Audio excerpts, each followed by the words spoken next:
오늘 함께 나눌 말씀 요한일서 3장 1절에서 12절 말씀입니다. 요한일서 3장 1절에서 12절 말씀입니다.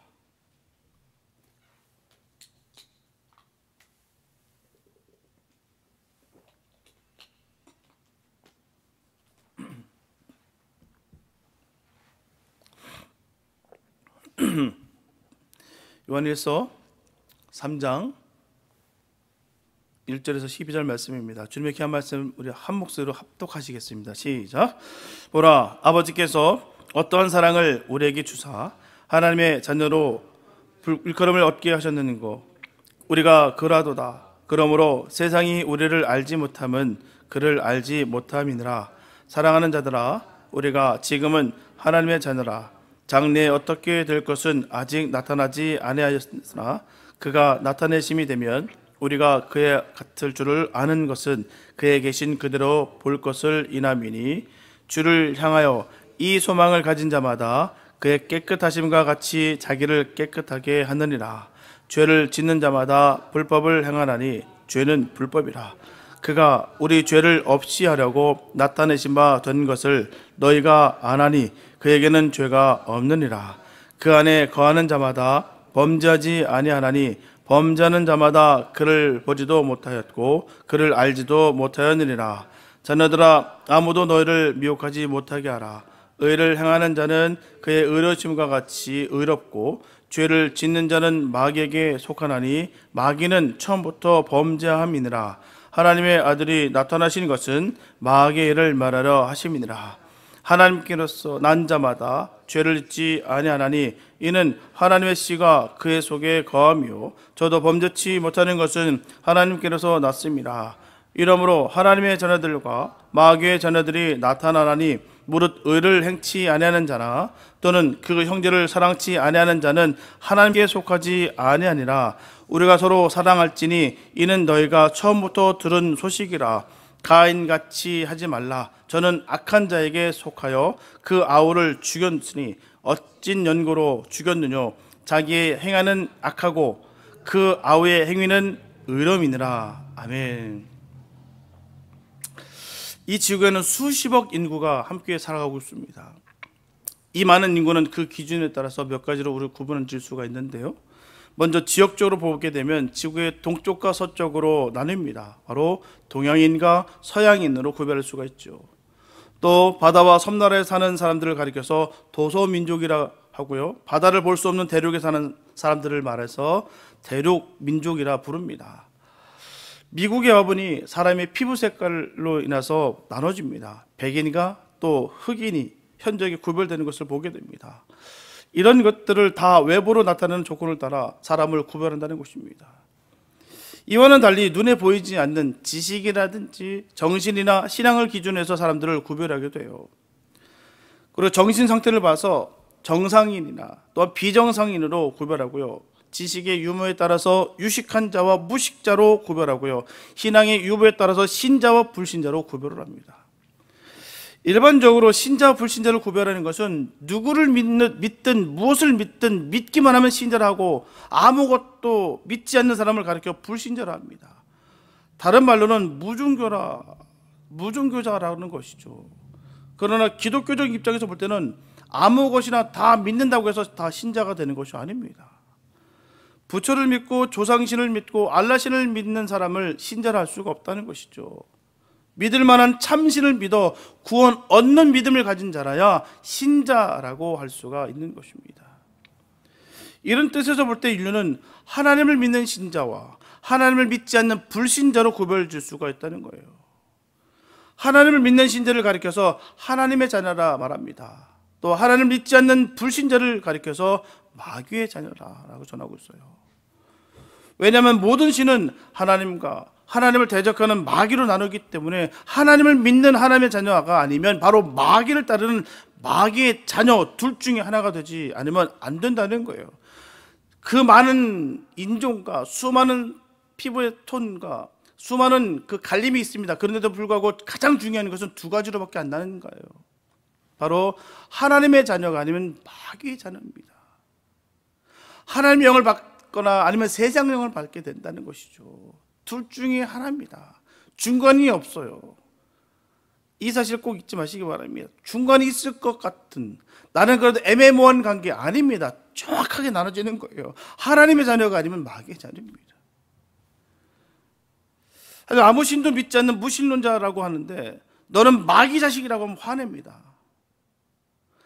그러나 그 사람이 분명히 알아야 될 것은요, 무신론이라는 신은 없다는 거예요. 분명히 신은 하나님과 마귀 이외에 다른 신은 없습니다. 그러므로 하나님을 믿지 않으면 마귀를 믿는 거예요. 나는 안 믿는다, 아무 신도 안 믿는다라고 얘기하지만 그 아무 신도 안 믿는다는 그 마음속에 사단이 그 안에 거한다는 것이죠. 그러므로 하나님을 믿지 않으면 마귀를 믿는 것이 되는 거예요. 그렇다면 여러분들은 하나님의 자녀입니까? 아니면 마귀의 자녀인가요? 그렇다면 여러분 하나님의 자녀가 되기를 원하시는가요? 아니면 마귀의 자녀가 되기를 원하시는가요? 어떻게 하면 하나님 자녀가 되고 어떻게 하면 마귀의 자녀가 되는 걸까요? 하나님께로 난 사람은 하나님의 자녀가 되고요, 하나님께로 나지 않은 사람은 마귀의 자녀가 되는 거예요. 강물이 바다로 들어가는 삼각주 모래밭에는요, 각종 새들이 날아와서 알을 낳아 그 모래밭에 다 묻는다고 합니다. 봄날이 되어 따뜻한 햇빛을 비치면 어떤 알은 20일 만에, 어떤 알은 30일 만에 그 알을 통해서 새끼가 태어난다고 합니다. 그때 새 알의 종류에 따라서 흰새도 나타나고요, 검은 새도 나타난다는 것입니다. 같은 모래밭에 같은 햇빛을 받아도 새 알의 종류에 따라서 각각 다른 새가 태어나게 된다는 거예요. 똑같은 조건이고 똑같은 장소입니다. 공간이에요. 같은 공간이에요. 그렇다면 하나님의 자녀는 어떻게 태어날까요? 본문 1절에 보면 보라, 아버지께서 어떤 사랑을 우리에게 주사 하나님의 자녀라 일컬음을 얻게 하셨는고 우리가 그러하다라고 말씀하고 있어요. 그러면 하나님께서 어떤 사랑을 우리에게 주셨을까요? 요한복음 3장 16절에 보면 하나님이 세상을 이처럼 사랑하사 독생자를 주셨다라고 말씀하고 있습니다. 이처럼 하나님은 독생자를 주시기까지 이 세상을 사랑하셨어요. 우리를 사랑하셨다는 것입니다. 그것을 아는 것이 너무나도 중요하다는 거예요. 아브라함이 그것을 알았다는 것입니다. 아브라함이 그 독자 이삭을 하나님께 바쳤어요.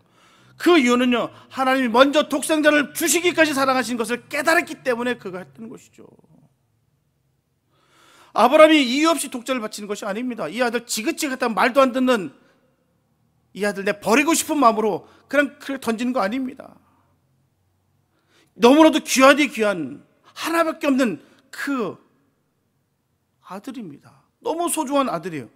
그 아들을 바칠 수 있었다는 것이죠. 왜요?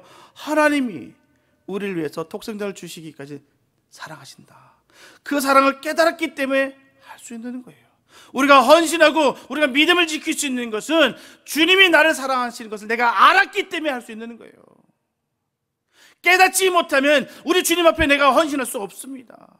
그냥 지식적으로 할 수 있어요. 그냥 고상해 보이려고 그냥 교양 쌓는 마음으로 그렇게 신앙생활하는 분들도 계십니다. 그러나 결코 그럴 수 없다는 것이죠. 하나님의 영을 받은 사람은 하나님이 나를 어떻게 사랑하고 계신가를 안다는 거예요. 너무너무 사랑한다는 것을 안다는 것입니다. 그 사랑을 내가 알기 때문에 하나님 나의 것이 아닙니다. 그 어떤 것도 주님 바라볼 때 귀한 것이 없습니다. 이게 믿음의 고백이라는 것이죠. 하나님이 나를 위해 독생자를 주시기까지 나를 사랑하셨다는 것을 깨달은 사람이라야 독자를 하나님께 바칠 수가 있습니다. 우리는 흔히 예수님께서 이 죄악 세상에 오셔서 고통과 능욕과 고난을 당하시는 것을 황공하게 여기면서도 그렇게 되도록 아들을 세상에 내려보내신 그 하나님 아버지의 사랑을 생각지 못할 때가 얼마나 많은지 몰라요. 그 아들을 주실 때 얼마나 아프셨을까, 얼마나 고통이 임하셨을까. 참 사람들은 철이 들어간다라고 얘기하죠. 저도 마찬가지죠. 저희 산모를 통해서 2번의 아이를 잃어본 적 있었는데요, 참 아프더라고요, 진짜로.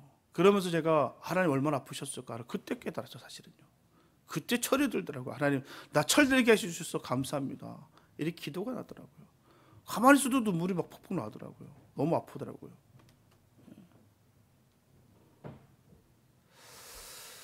그렇습니다. 우리는 하나님이 얼마나 아프셨을까, 우리를 위해서 얼마나 참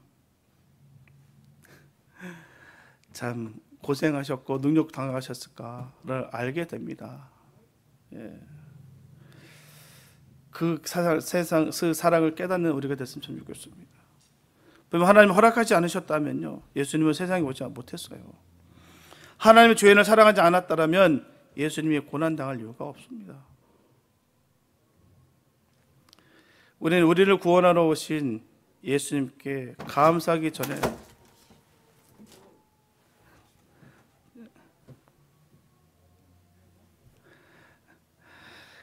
내려보내신 하나님 아버지께 감사해야 될 줄 믿습니다. 하지만 안타깝게도 이 놀라운 사랑을 부인하는 사람들이 있어요. 무관심한 사람들이 있습니다. 이 큰 사랑을 거절하는 사람들이 있다는 거예요. 단연코 그 사람들은 하나님의 자녀가 아닙니다. 반면에 이 크신 사랑을 인정하고 용납하는 사람들이 있습니다. 그 사람들이 바로 하나님의 자녀예요.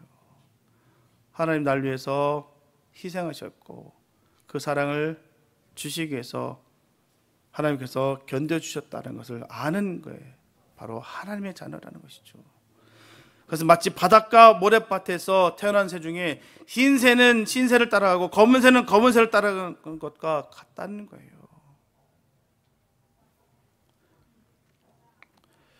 요한복음 1장 12절에 하나님의 자녀가 누구인가에 대해 말씀하시기를 영접하는 자 곧 그 이름을 믿는 자들에게는 하나님의 자녀가 되는 권세를 주셨으니 이는 혈통으로나 육정으로나 사람의 뜻으로 나지 아니하고 오직 하나님께서 난 자들이다 라고 말씀하고 있습니다.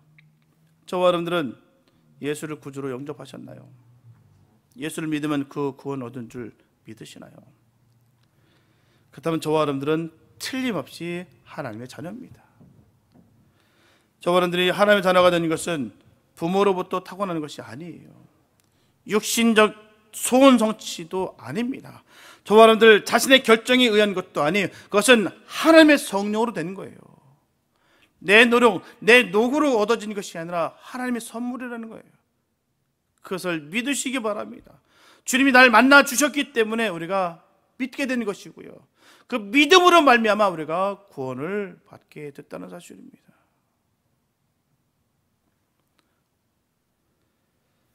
그 무엇보다도 하나님의 자녀가 된 것, 그것이 대단한 거예요. 가장 귀한 것입니다. 굉장한 거예요. 자랑스러운 것입니다. 천하를 주고도 절대로 바꿀 수 없는 일입니다. 하지만 너무나 안타까운 것은 세상 사람들은 이것을 모른다는 거예요. 모르기 때문에 하나님 자녀들을 비웃고 조롱한다는 것입니다. 예수밖에 아는 것이 없다고 하면 비웃는 사람들이 있어요. 하나님만 찾는 어리석은 사람이라고 무시합니다. 하지만 결국 누가 누구를 무시하고 누가 누구를 조롱해야 될지는 두고 봐야 됩니다. 저와 여러분들은 하나님의 자녀 되는 것을 자랑스럽게 여기시기 바랍니다. 감사하게 여기시기 바랍니다. 분명한 것은 하나님의 자녀에게는 특권이 있고요, 특성이 있고 특기가 있습니다. 첫째, 특권이라는 것은 하나님의 자녀에게 부여된 장래 소망을 말하는 거예요. 사람은 희망에 살고 소망에 살아갑니다. 내일 성공한다, 내일 행복할 것이다, 내일 승리할 것이다 라는 희망 속에 산다는 거예요. 만약에 내일 실패하고 내일 불행하고 내일 죽는다면 오늘 살아 있을 수가 없습니다. 행여나 살아있다 할지라도 죽은 거나 마찬가지죠. 늘 불평불만하고 늘 어둡고 고통스럽고 사는 게 아닌 것이죠. 내일 망하게 생겼는데요. 하지만 내일에 대한 희망이 크면 클수록 오늘 생활에 힘이 있고 내일에 대한 소망이 확실하면 확실할수록 그 소망은 멀리까지 연장이 됩니다. 내일, 다음 달, 내년, 10년, 20년 후까지 연장이 되는 거예요. 그런데 이 세상 사람들의 소망은 이 세상 살 동안 이 세상 끝날까지 밖에 연장되지 못합니다. 이 세상을 떠난 후에 저 세상에 소망을 두지 못한다는 거예요. 하지만 하나님의 자녀들은 다릅니다. 이 세상을 떠난 후 저 세상에서도 소망을 둘 수가 있다는 것입니다. 이 세상보다 저 세상에 더 큰 소망을 둔다는 거예요. 그래서 저 세상의 소망은 다리 건너 소망이요, 바다 건너 소망입니다. 다리 건너, 바다 건너 소망은 차원이 다른 소망인 거예요. 영과 육이 천국에 들어가는 소망입니다. 주님을 만나 주님과 영원히 사는 소망이에요. 여러분들 내세에 대한 소망이 있으신가요? 그 천국에 대한 그런 갈망과 기쁨이 있으신가요? 이 세상에 대한 소망보다도 그 천국에 대한 그 소망이 더 크신가요? 더 확실하신가요? 제가 군대를 제대하고요, 이제 대학교에 다시 복학할 때 저희 이종 사촌 누나가 이제 미국으로 유학을 가게 돼서 송별을 했어요. 저는 아직 졸업을 하지 못한 상태고 또 앞으로 진로가 불투명할 때 이 유학을 떠난 누나의 모습이 너무나 부럽더라고요. 그 큰 땅에서 새로운 일들을 이뤄나갈 텐데 얼마나 좋을까. 다시 제대하고 나서 복학하니까 다시 현실이 보이고 또 앞날이 느껴지지 않고 또 답답한 마음이 엄습해오는 그 가운데 떠나는 누나의 모습이 얼마나 부럽던지요. 근데 사실 그때 미국이 얼마나 좋은 나라인지는 몰랐어요. 저는 몰랐습니다. 막연하게 한국보다는 좋은 나라라고만 생각했어요.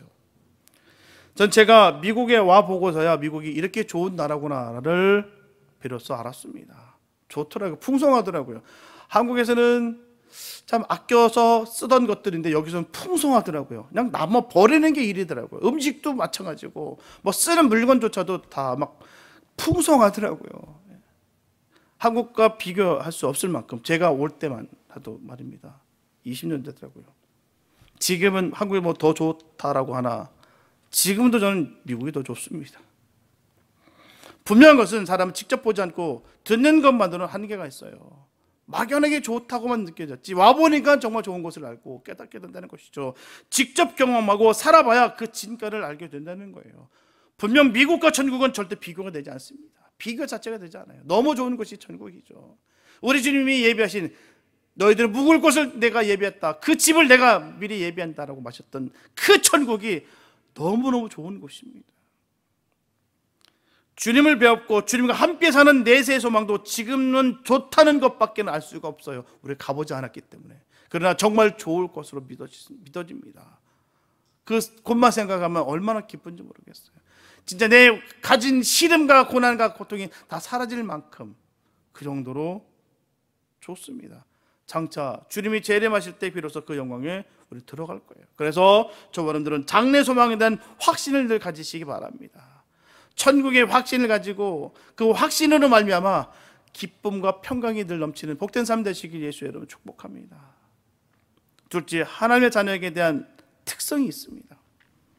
하나님의 자녀는 자신을 깨끗게 해야 된다는 거예요. 그리스도께서 깨끗하시기 때문에 그리스도와 함께 걸 자녀, 하나님의 자녀도 마땅히 깨끗해야 됩니다. 순결과 성결은 하나님의 자녀된 사람의 특성이에요. 예수님이 세상에 오신 것은 세상을 깨끗게 하시고자 함이었다는 것입니다. 예수님이 오시기 전에 세상은 마귀에 동부됐어요. 마귀의 때였습니다. 마귀는 하나님의 창조신 세상을 짓밟아 버렸어요. 사람의 마음은 부패하고 사람의 행위는 더 타락했습니다. 그래서 예수님께서 가시는 곳마다 트러블이 생긴 거예요. 그것은 주님의 깨끗하심이 세상이 부정하는 것을 용서할 수가 없었기 때문입니다. 분명한 것은 의와 불의는 절대로 공존할 수가 없어요. 어둠과 빛은 함께 할 수가 없다는 것이죠. 의와 불의가 만나면 반드시 투쟁이 일어납니다. 충돌이 일어나게 돼 있어요. 문제는 그때 예수님은 세상을 다 깨끗하게 하려 하지 않으시고 자기의 택한 백성만 깨끗게 하셨다는 거예요. 그렇게 해 주셨다는 거예요. 그래서 주신 법이 중생하는 법이라는 것입니다. 하나님의 자녀는 성령으로 거듭나야 됩니다. 내가 오래 교회를 다녔다, 내가 신앙생활 오래 했다, 내가 성경을 내가 몇 독 했다, 아니 몇십 독 했다가 중요한 것이 아니라 성령으로 거듭나야 되는 것입니다. 성령으로 거듭나야 거듭나는 거예요.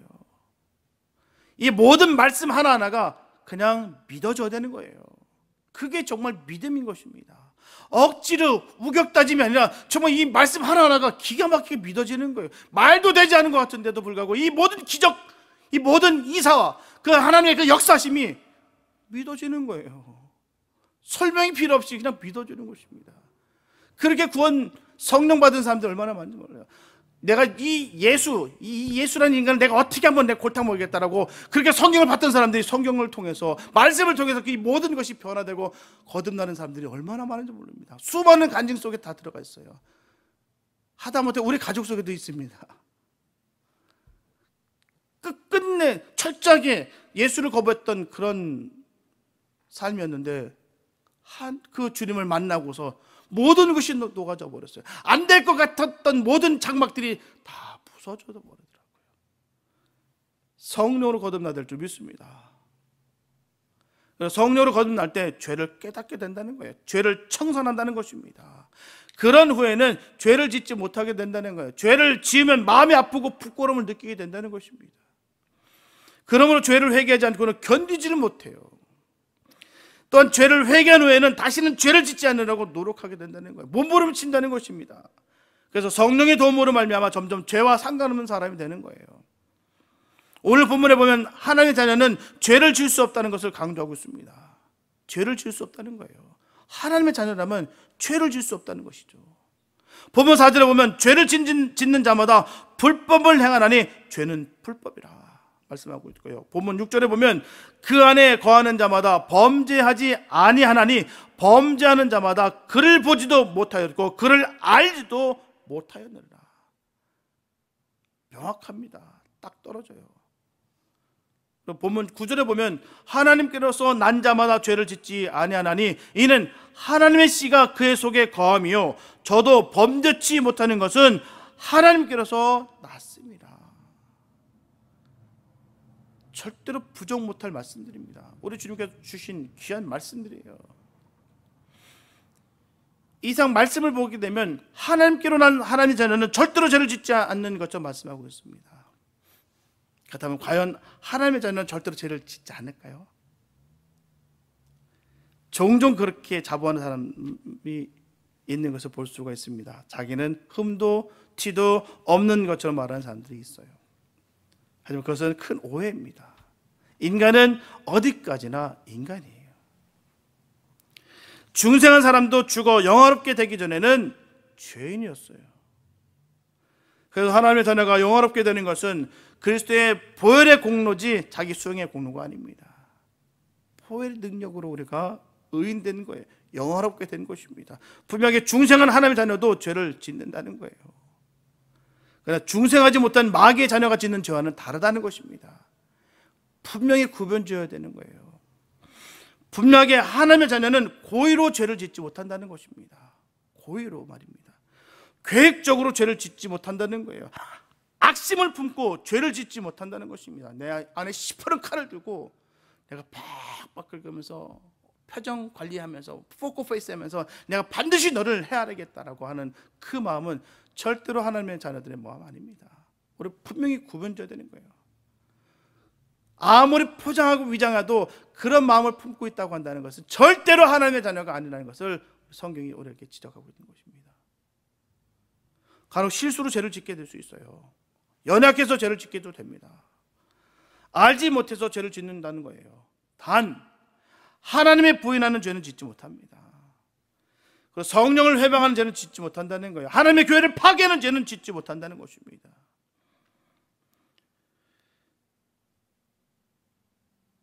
죄에서 도망쳐야 되는 거예요. 죄에서 도망치시기 바랍니다. 나는 예외다, 나는 괜찮다라고 생각하는 것이 오만이고 교만이에요. 그 올무에 걸려서 영원히 나락으로 떨어져 나간 사람들이 얼마나 많은지 모릅니다. 잘 보세요. 그토록 기도 많이 했다고 하고 내가 믿음 제일 좋다고 얘기하고 정말 난 영적인 사람이라고 그렇게 얘기하면서도 불구하고 그 안에 독함, 그 악함이 가득 차 있는 분들이 얼마나 많습니까? 어찌 그러면서 하나님의 사람이라고 어떻게 뻔뻔하게 얘기할 수가 있느냐는 것이죠. 차마 입 밖으로는 못합니다. 설령 그렇게 내가 하고 있는 와중에서도 도저히 죄송해서 그런 말을 못한다는 거예요. 그래서 떨어져 나가고 와장창 무너지는 거예요. 한 집에 창문 하나가 깨지는 것을 방치하면 조만간 더 많은 창문이 깨지게 되고요, 결국 집이 망가지게 됩니다. 그 다음에는 옆집까지 영향을 줘서 한 마을 전체가 파괴된다는 것입니다. 이것이 제임스 큐 윌슨이 제기한 깨진 창문 이론이에요. 중국이 자랑하는 만리장성은 오랜 세월 수십 번의 공격을 받으면서도 공략당하지 않았습니다. 하지만 가끔 그 위대한 성이 침범을 당한 경우가 있었는데요, 그것은 다름 아닌 작은 문을 지키는 문지기가 뇌물을 받고 문을 열어주었기 때문입니다. 한 나라의 공략은 큰 성에 달린 것이 아니에요. 작은 문 하나에 달려있다는 것입니다. 엄청난 일도 실제로 보면 아주 작은 것에서 시작되는 거예요. 소홀히 여기는 것에서 챙기시기 바랍니다. 작은 죄도 죄예요. 전 목사로서 가장 지켜야 될 품위가 저는 그렇습니다. 목사는 거짓말하면 안 된다.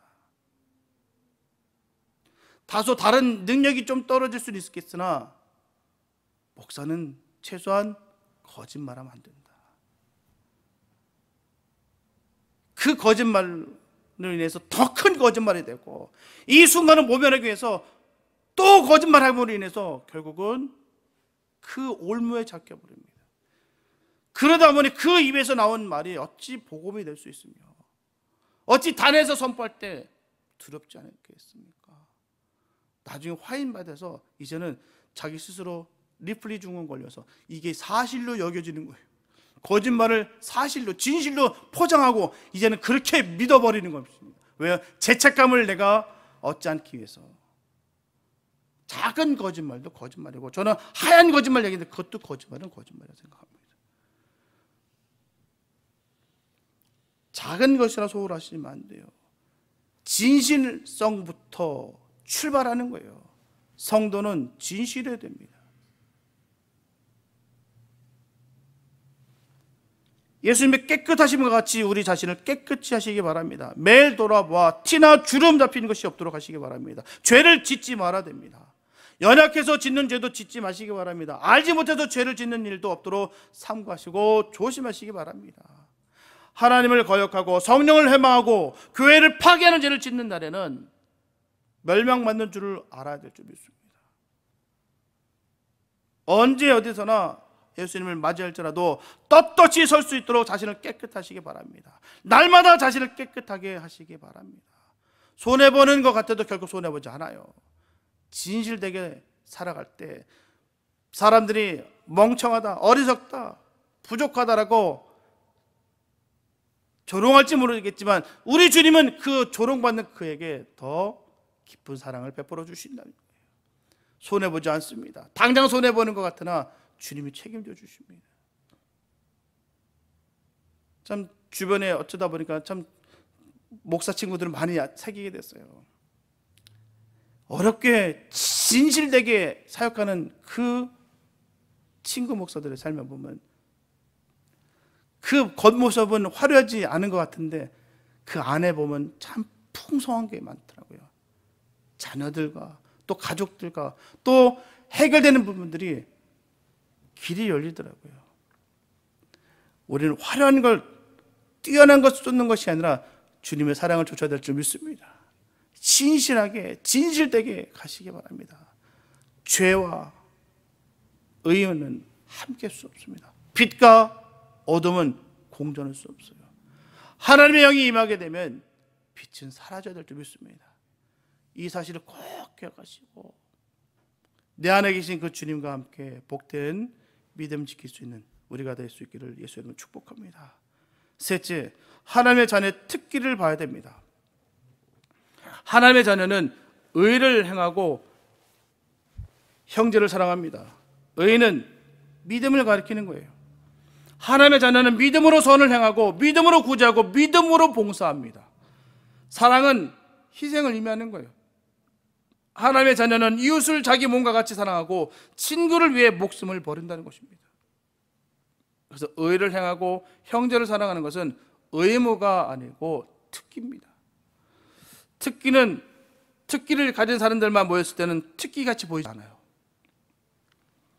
예를 들어서 기계체조를 잘하는 사람들만 모였을 때 기계체조를 하는 것은 특기로 보이지 않습니다. 그러나 일반인, 평범입니다. 하지만 기계체조를 할 줄 모르는 사람이 모였을 때 평양봉이나 철봉만 해도 특이하게 보입니다. 특기자로 인정한다는 거예요. 하나님의 자녀들의 의와 사랑도 마귀의 자녀들 앞에서 그것이 특기로 보입니다. 도저히 자기들은 따라할 수 없는 일로 보이게 된다는 것이죠. 예를 들면 가인이 아벨을 죽인 것을 보아할 수가 있어요. 그렇다면 가인이 왜 아벨을 죽였을까요? 첫째, 자기의 행위는 악하고 아벨의 행위는 의롭기 때문입니다. 가인의 행위, 바로 가인의 제사는 피 없는 제사였어요. 아벨의 제사는 피가 있는 제사였습니다. 그것은 의로운 것이었다는 거예요. 가인이 하나님의 자녀였다고 한다면 아벨을 죽이지 않았을 것입니다. 이렇게 피 있는 제사를 드리는 사람을 치는 것은 죄가 되는 거예요. 죄인은 자기가 죄인이라는 것을 알면서도 자기는 죽이지 않고 죄 없는 의인을 죽인다는 거예요. 분명히 하나님의 자녀는 죄인인 자기를 죽이고 의인인 형제를 절대로 해치지 않습니다. 죄인들 앞에서 의를 행하고 형제들을 사랑하는 사람이 되시기 바랍니다. 둘째로, 가인이 아벨을 죽인 이유는 아벨을 미워했기 때문이에요. 가인이 아벨을 사랑했더라면 결코 죽이지 않았을 것입니다. 이처럼 미움은 사람을 죽이고 사랑은 사람을 살린다는 거예요. 미움과 사랑은 다릅니다. 미움은 골록 형제를 죽이고 사랑은 적과 원수를 살립니다. 여러분들은 하나님의 자녀이신가요? 마귀의 자녀이신가요? 특기를 살리시기 바랍니다. 특기를 개발하시기 바랍니다. 장차 주님 앞에 설 때 잘했다 칭찬 듣고 면류관 쓰는 하나님 자녀들 되시길 축복합니다. 성경은 우리에게 분명히 명시하고 있고요, 분명히 전하고 있습니다. 하나님의 자녀는 어떤 삶이고 마귀의 자녀는 어떤 삶을 살아가느냐 명확합니다. 우리 주변에도 충분히 볼 수 있고요, 아니 내 자신만 봐도 알 수가 있습니다. 내가 과연 주님 보시기에 선한가, 아니 주님 보시기에 내가 부끄러운 삶인가를 그대로 볼 수가 있다는 것이죠. 내가 그토록 귀한 생명을 받았는데도 불구하고 전혀 감사치 못하는 것, 이 귀한 것을 알지 못하는 것, 아직도 여전히 내 마음에 미움이 가득한 것, 다시 한번 우리를 볼 수 있는 우리가 되기 원합니다. 하나님의 자녀일 땐 삶이 무엇인지를 깨닫는 우리가 됐으면 참 좋겠습니다. 사랑하는 성도 여러분, 하나님의 사랑은 우리를 자녀 삼기 위한 사랑이에요. 하나님은 우리에게 그의 자녀가 되는 권세를 주셨습니다. 하나님의 자녀 되었다는 자긍심으로 그의 합당한 삶을 살아야 될 줄 믿습니다. 이제 우리는 이전에 죄 가운데 살던 때처럼 사랑을 알지 못하는 사람이 아니라 사랑이 무엇인지 알고 실천할 수 있게 되었습니다. 독생자를 주시기까지 사랑하셨다는 거예요. 그 사랑을 내가 알고 있기 때문에 내가 가지고 있는 모든 것들이 하나도 귀한 것을 여기지 않게 됐다는 사실입니다. 이게 바로 하나님 자녀된 모습이에요. 그렇기 때문에 내가 어느 곳에 있든 늘 감사와 기쁨이 넘치고 주님과 함께하는 그곳이 바로 천국이 되는 거예요. 소망이 되는 것이고 기쁨이 되는 것입니다. 그런 충만함이 있기를 축복합니다. 어느 곳에 있든 내가 무엇을 하든 주님과 나와 함께하기에 우리가 두렵지 않다는 그 믿음이 가장 복된 것이고 값진 것입니다. 이것과 다시 회복되시기 바랍니다. 그런즉 하나님의 자녀로서 마음을 다하고 힘을 다하고 정성을 다해 하나님을 사랑하고 이웃에게 사랑을 베풀어야 될 줄 믿습니다. 그래서 하나님께 속한 자의 모습을 항상 나타내는 하나님께 영광을 돌리시는 아름다운 성도들이 다 되시기를 예수님의 이름으로 축원합니다. 기도합니다. 사랑해 주님 감사합니다. 아버지, 우리의 연약하고 부족한 것을 아신 주님, 아버지께만 의지합니다. 하나님, 독생자를 아낌없이 주셨던 그 주님의 사랑을 아버지 주님 우리는 잊지 않습니다. 하나님, 그 사실로 인하여 우리가 생명을 걸고 주의 뜻을 구하고 그 주의 의를 구하기 위해서 힘차게 달려갑니다. 하나님, 우리를 건전해 주시고 힘과 능을 더해 주심으로 말미암아 주의 역사가 풍성하게 드러나게 하여 주시옵소서. 입술의 고백 속에서 주의 영광만 드러날 수 있는 삶이 되게 하여 주시옵소서. 하나님의 자녀라는 그 복된 긍지가 우리에게 있게 하여 주시옵소서. 어느 곳에 있든 빛을 붙일 수 있는, 또한 생명을 전할 수 있는 아름다운 삶이 되게 하여 주시옵소서. 주님께서 인도하여 주시옵시고 이끄심을 믿사오며 우리를 구원하신 예수님의 이름으로 기도했습니다.